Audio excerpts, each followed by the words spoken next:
Welcome back to the sweatshop. In today's video, we're going to be working on this 2002 Acura RSX. What we're doing in today's video is we're going to be replacing this wonderful idle air valve. Now, this job here is not the hardest thing in the world to do. However, if you are in the Rust Belt, oh my God, it can be something that will make you cry. It is a potential real pain in the ass to do. There are, as you can see, two bolt holes there, one there and one there, that hold this valve to your throttle body. In the Rust Belt, this is damn near impossible on some cars to remove it without damaging the valve. So just be aware of that before you go ahead and step into doing this video, because the last thing you want to do is go ahead and, well, try attempting to fix your car and then get stranded. So yeah, be prepared with that. Also, the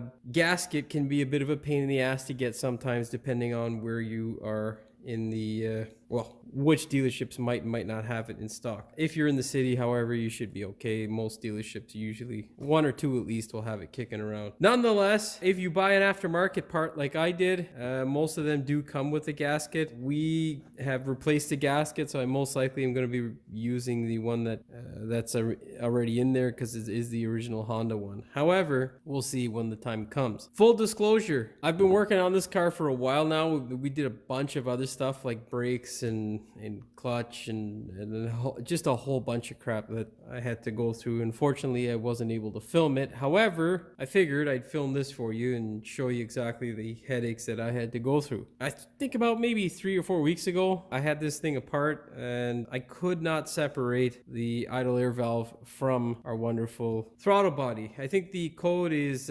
P0505. I should have confirmed that, but I'll let you know later on in the video. Anyhow, the valve itself inside, it'll get stuck, and you can see it kind of in there, that little black portion. It's a nice stainless portion on the original valve, and it likes to get carboned up a bit and it gets stuck, and that's primarily what kills it or causes the code. What killed the valve, in my opinion, or what killed this wonderful piece of engineering is, well, you can see there's 3 wonderful connections there. One's probably a reference, some sort, or an actuator. I'm not exactly sure. I haven't looked at the system, but there's going to be a ground to positive and then an actuator or reference, one or the other. I think when I heated this thing up in order to separate it, I destroyed the valve, and that's why I think we're still getting the wonderful code. The car doesn't idle like crap anymore. The common symptom for this problem is basically you'll start the car up, it runs fine, and then about 30 to 60 seconds later, it starts doing the broom,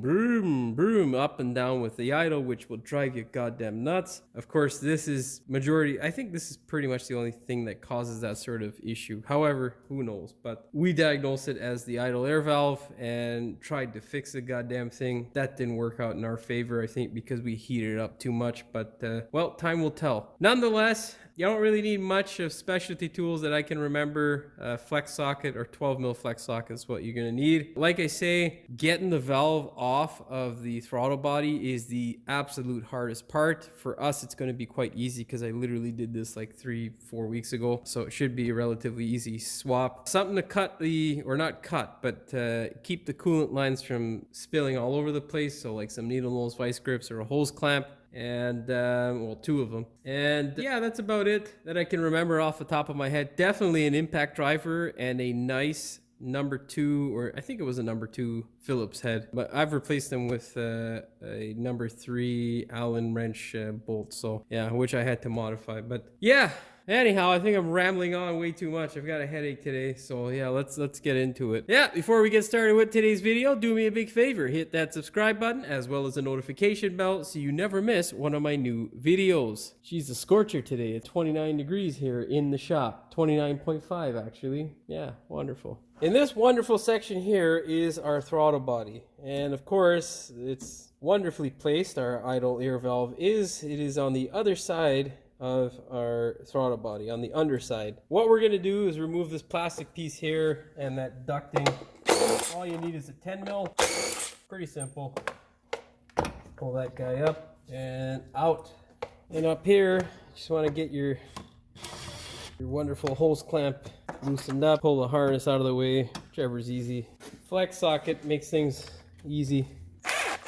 And now gently pull this guy out. There's a bunch of stuff that are connected to the hose, like all this wiring and whatnot. Just be careful with that, and yeah, don't fuck it up, basically. Oh yeah, see, I'm telling you not to fuck it up, and forgot about that hose there, but luckily it's not clamped on by anything. Get that guy out of here. Also, this ugly little bastard holds on to your upper coolant hose, so yeah, don't screw that up. Now with the flex, you know what, I'll try to get you a better view. So over here you got two 10 mils, okay, and these guys hold in your throttle cables. If it's a newer vehicle, I don't know if the idle air valve is, oh excuse me, on the electronic throttle body, but whatever. Nonetheless, you got to remove these two guys here. Also be careful if your wonderful thingamabobber isn't covered, because, well, the last thing you want to do is ground off and destroy your socket or anything else for that matter. Shred that guy out, and then with this guy here, you can bother with them afterwards. For now, we're just going to pull these hoses off. This one's a pretty easy one, not hard. And then we'll do our connectors as well, like so. There we go. Now you want to cooperate, eh? Now the harness, you can just sneak it down underneath so you don't have any bullshit in the way. And coolant holes, the same sort of thing. You just leave them there until you separate it, and then you can deal with that. Now I'm gonna get my 12 mil flex, and we'll hammer out these bolts, and that should be that. There are connectors down here as well. If you can get them, great. If not, you can wait till you get the throttle body separated and then just twist it a bit. All right, that guy out of there. Pull them out by hand, all this. And the bottom two are nuts, top two are bolts, so be aware of that, because the last thing you want to do is lose your nuts. God damn it.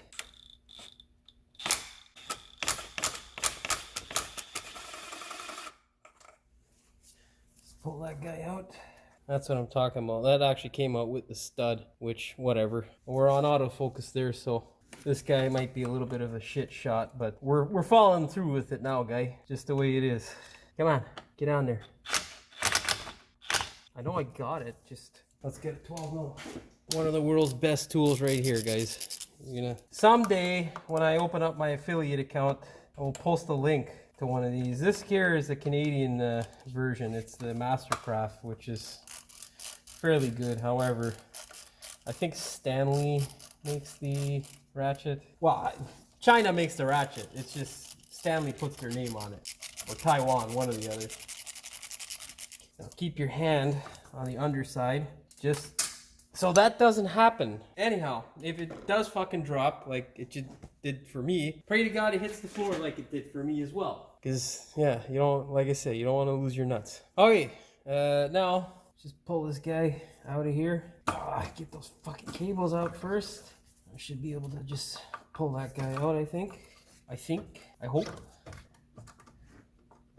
Nope, something's holding it. Anyhow, I gotta go see what's holding it, and then I'll explain it to you. Okay, so might be a little bit difficult to see, but I have disconnected our two connectors here. This guy here, you want to make sure you're really gentle with the one that goes to our wonderful stupid idle air valve. Don't yank on the wires. The wires will come out quite easy. Up top here, same thing. Just be careful, don't yank on the wires. That's a good rule of thumb for any connector. What we're gonna do now is clamp these two hoses off, and then we'll move the clamp first, and then we'll get it off. Now I might need to move this stupid pipe here. It's just the intake pipe that goes across, and that's the stupid 10 mil that holds it, but it's rather a pain in the ass to get back on. So let's reroute these wonderful cables here, just so they're not in the way, so you can see, and then we'll pull those clamps. Best thing for these clamps is always this guy here.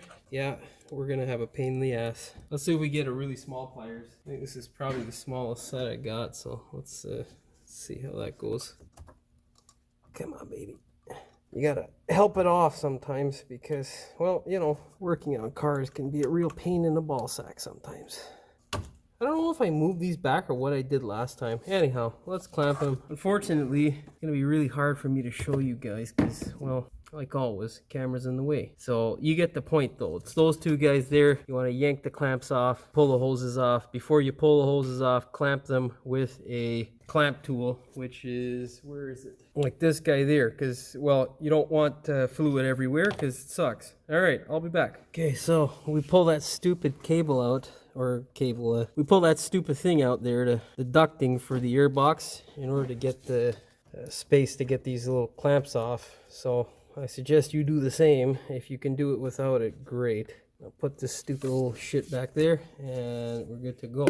Now, what we need to do is secure the hose with the hose clamp, clamp her down, do the same for the top hose. What you're going to do is take a piece of cloth and just stick it underneath the hose just to absorb that coolant, because, well, you don't want that shit all over your engine or engine bay. Why that is, because it burns off, and when it does, your chemical's not good for your lungs, eh? Yeah, look, see, it's still loose. Yeah, baby. Oh, yeah. Pull that guy off. And let's get a little pry bar for the bottom side there. Snap-on straight edge pry bars. I love those guys. You know you couldn't see the handle there, but whatever, it's fine. You're just gonna have to trust me, guy. Just pull that guy off. Yeah. Now, if you haven't touched it recently, I suggest you rotate it and move the hose around in order to get it separated, because, well, you don't want to tear the hoses, and there are small little hoses, so they will tear relatively easily. Okay. That should be the end of that guy there. Did I leave a bolt on or something, guy? Fuck's your deal, guy? What's your deal, bud? Oh, yeah. Yeah, I left the bolt in there, guy. I'm a professional. Swear to God. All right. See how easy that is? All right. Now we should have no problems just getting that guy right off. And now we're going to reposition this camera so you guys can see what the hell going on. Okay, now this one's it can be a tricky part here, but as long as you kind of understand what's going on, it's not really that bad. That is our wonderful cable here. All you're gonna do is just twist it gently, slide it out like so. Doing this on the car, okay, can be traumatizing. So that's why I usually wait till this juncture to do this sort of stuff. And it's not just for this type of car, it's anything with a cable. Anyhow, let's go ahead, put this on the bench and we'll talk. Okay, so this is the bottom of the throttle body, and that is our valve. Now you can see there is a bit of heat damage from when I heated this thing up to get these wonderful bolts off. This guy here and that guy there. Let me tell you, it was goddamn freaking hard to get those bolts out. You cannot really secure this in a vise because, well, you're surrounded by components on either side. And I'll tell you, unless you're in the down south region or something like that, it is goddamn hard to get those bolts out up here in the rust belt if there's rust. These are what the bolts look like. They are a number 2 Phillips bolt. They are there to make your life a real pain in the ass. Nonetheless, get a rag, put it underneath. Try your absolute best. Impact hammer is the only way, and I'm not talking about the old shit. I'm talking about specifically the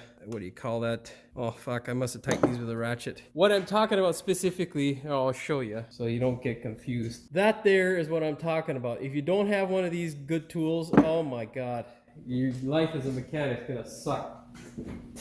Or, well, your life in general will suck if you are a mechanic. However, if you have one of those things, it'll make your life considerably easier. Let's make sure I got the right socket here. Yes.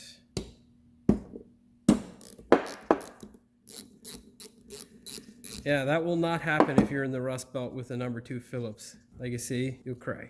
Anti-seize, your absolute best friend there, keeps things from seizing. That's why they call it anti-seize.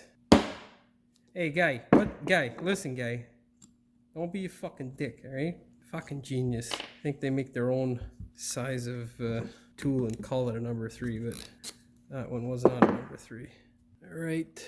Loosen that up all the way. Thank God for my buddy there. He's the one who had these bolts in stock, because I'll tell you, if you don't have them, it can be a royal pain in the ass. Like you can see there, our gasket is not like the gasket there that they've given us. It's just not as nice and as thick. So I'm going to stick with my OE gasket.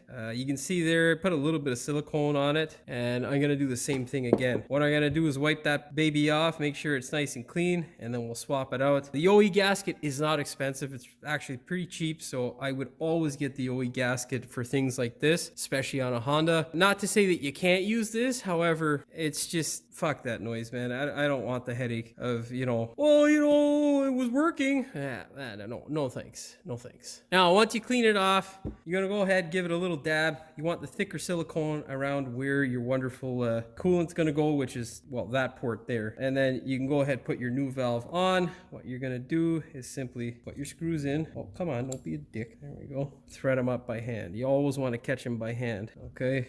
Now you can go ahead and just run them up. All right. As you run them up, you can twist them side by side. You want to do the cooling side first so it clamps down. And then just like that.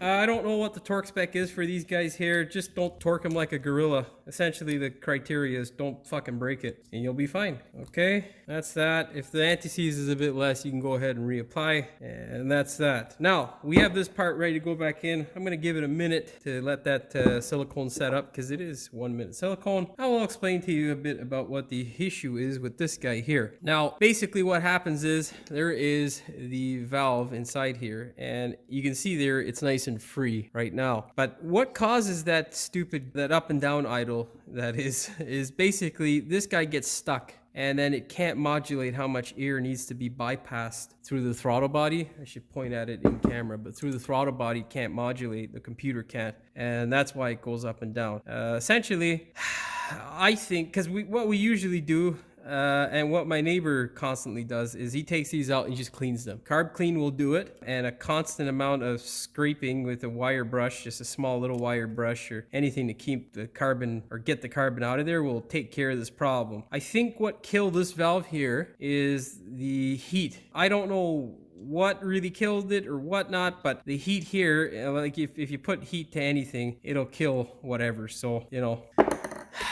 nonetheless, we're replacing because we still got a check engine for this exact code. However, the function of the valve is good. Currently, we have air passing through the goddamn thing and we don't have that high idle. So yeah, you know, you can try and fix yours. That's what I would probably suggest doing because, well, these little bastards are not cheap. They are quite expensive. So, and you know, what you don't want to do is get the cheapest thing. This guy here is made by, I think it's Standard Motorworks or something like that, which is an American-made company or American-made product. At least that's what it says on the box, but Lord knows. In case you're wondering, that is the information there on the part. So yeah, you know, good luck, eh? If you are going to replace this. Now, what we got to do before you put this wonderful thing back in is verify that your throttle gasket is perfect. No tears, no cracks, none of that shit. If it is, you're going to have to replace it. These are a pain in the dick to come by.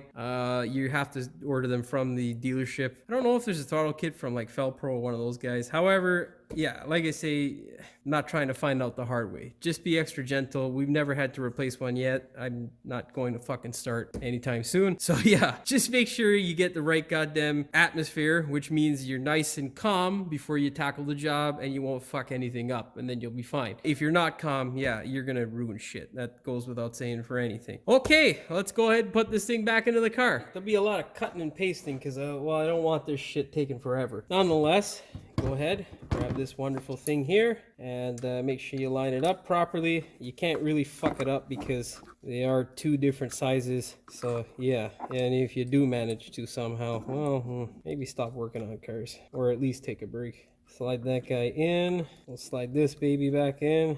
All right, loop it around. Okay, no, you know what? Let's put these two 10 mils in because I don't want to have this shit come off, which does happen. And I'll show you what I mean. Okay, are bolts accessible? Yeah, they are. So we're good to go. Wonderful. Torque spec for this, I don't fucking know. Don't fuck it up. As for the torque spec on this guy here, the 12 mils, it's going to be, well, what I say it is because I'm not going to be looking around for that bullshit. All right. Now, what you want to do is illuminate the area. So you make sure you're not grazing your gasket up against anything else and you get it in the hole. Yeah, baby. Look at you, eh, Jim? Good job. headache and all, and you are doing such a good job, guy. Sometimes you gotta give yourself a fucking pep talk, eh? Especially when you work alone most of the time. You gotta fucking pep yourself up, bud. You know, this is just the way it is. You know, you guys wanna judge me out there? Fuck you, alright? It's just the way it is, guy. Oh, come on, guy. Get in the hole. Come on, baby. Oh, yeah. Like I say, always thread it up by hand, alright? And you don't want to cinch any of these guys down until you have all the bolts at least caught, okay? Not whatever, because the threaded portion extends, so, you know, no biggie there. But, this little clamp is trying to get in the fucking way. You get out of there, guy. Whatever you do, boys and girls, don't drop that fucking nut. Because if you do, you'll be in the corner crying. Alright. Let's get our favorite ratchet. And yeah. You always want to do this by hand. The reason being is because that gasket, if it's not sitting properly and you're not looking at it because you're yanking on it with the gun, can really fuck things up. Okay? And we're going to have to get a chrome socket because something's bumping into my freaking impact. Okay. Oh, you know what's bumping into my impact? This is a fucking 13 mil guy, not a 12 mil. Son of a bitch. Now why I tighten it up first is because two reasons. You don't want any debris or anything like that falling in between the gasket and the intake. So you greatly increase the chance of having that sort of thing happen if you work on it without trying to tighten up and make sure that surface is bonded. What you want to do before you open up the floodgates with these hoses, put them in place. So sneak that guy in there and then sneak the bottom one in. Don't forget that. You can't just do one and then open up the clamp, huh? Okay, now we're good to go. Pull those two little shits out of there. Push them on all the way. You should feel it seat. If it doesn't, well then you're a fucking barbarian or something's wrong with your hands. Or the hose is not the correct shit. I don't know what to tell you there, fella. Now, because I moved that stupid piece of ducting, we can go ahead and get our vice grip in there. They have a number of fucking tools sometimes to get these sort of things done. And if you're gonna replace these, get a good quality clamp or worm clamp to get it done. The last thing you wanna do is find out the hard way that you got a piece of shit clamp and have a leak. And you know, I really love the government up here in Canada. That's sarcasm, 100%. I fucking hate the bastards. Thieving, freeloading, pieces of shit. All right, there we go. Get that guy back home where it's supposed to be, in its natural position.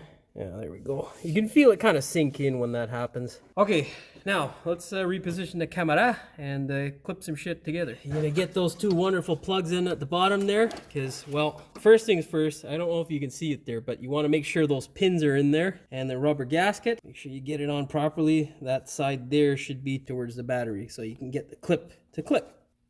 All right, you want to hear that nice, wonderful clip, because if you don't, well, something's fucking wrong. There's our other wonderful little guy there. Don't mix them up. That guy there connects to this guy up here, which I don't think you can see, but anyhow. And then with those guys out of the way, you're gonna sink these guys in. When you put them in, you want to roll them. If they don't roll in nicely, a little bit of WD-40, a little bit of WD-40 goes a long way. Now you're gonna grab this harness here. You're gonna pull it up like so and route it out of the way. Now go get that craptacular piece of ducting. Crap. Okay, so just underneath this circular piece here is where this stupid thing is gonna go back. So what you want to do is basically sneak it in here like so. How did I do this? I don't know. Anyhow, just push it in there. Just push the shit out of it until it looks like it's in the right place. All right? I'm just joking here, guys. All right, sneak this plastic piece here like that down in there. And then you're gonna get the rubberized portion to bend a little bit past the holes. Come on, guy. Oh, just cooperate a little bit, please. You're making me look bad on camera. All right, now pull up on the other end.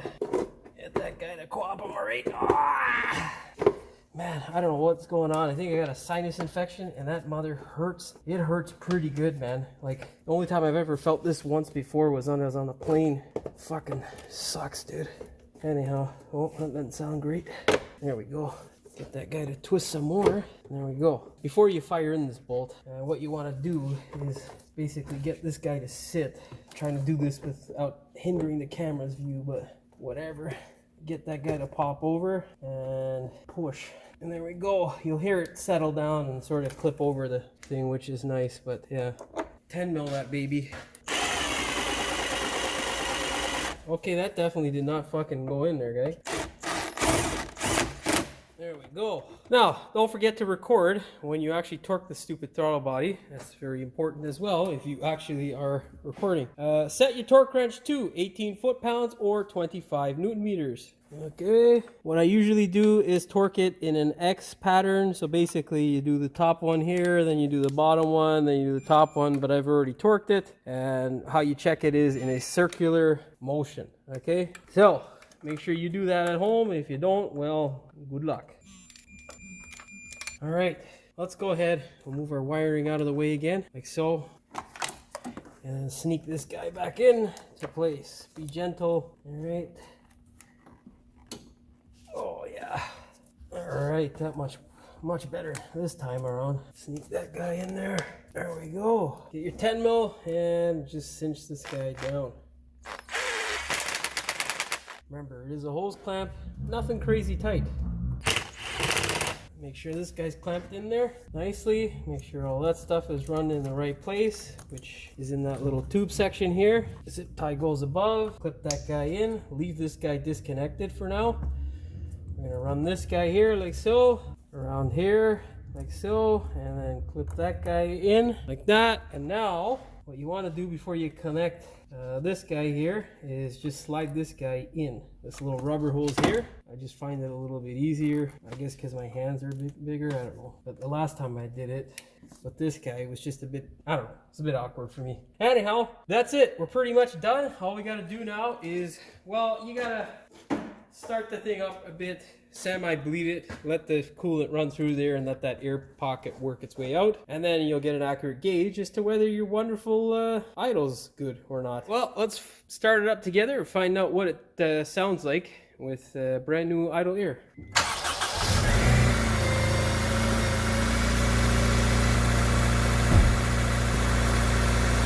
Now as it runs up, we'll go ahead and put our plastics back. Slide this guy in, nice and gentle. Make sure this little portion here goes into the intake duct. Then you can thread these guys home.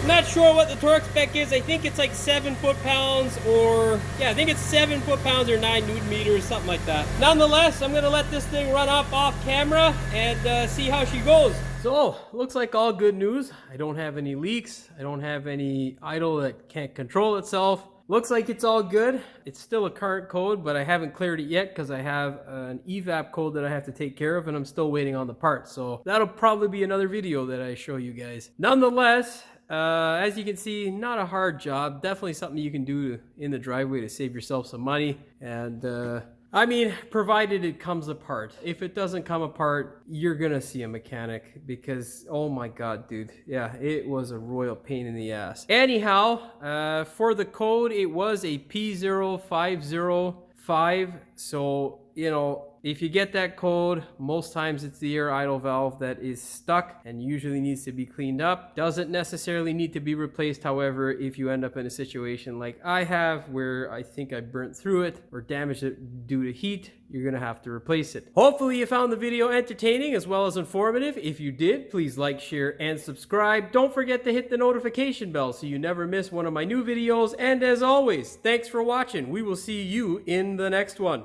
Anyhow, the valve itself commonly gets stuck and this car was sitting for a while. Of course, before I get started with today's video, do me a big favor. Hit that subscribe button as well as the notification bell so you never fucking, so you never get, I don't know what the fuck I was gonna say there.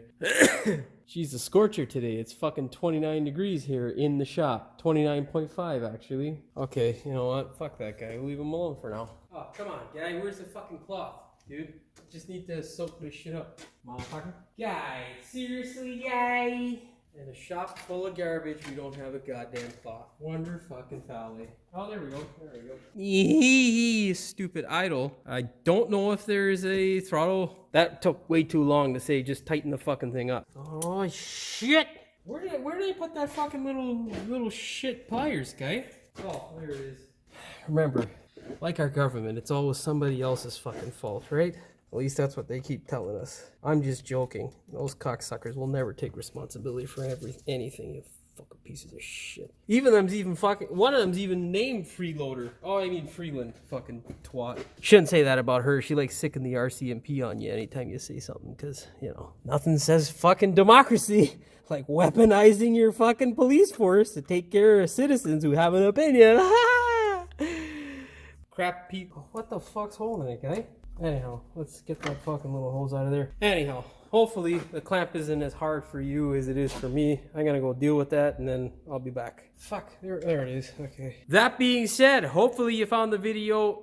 I'm fucking dying out here today, guy. It's 30 degrees now in the shop and it is swelteringly hot. Like, most of those drips across the front of this car aren't coolant. That's my fucking sweat, guy.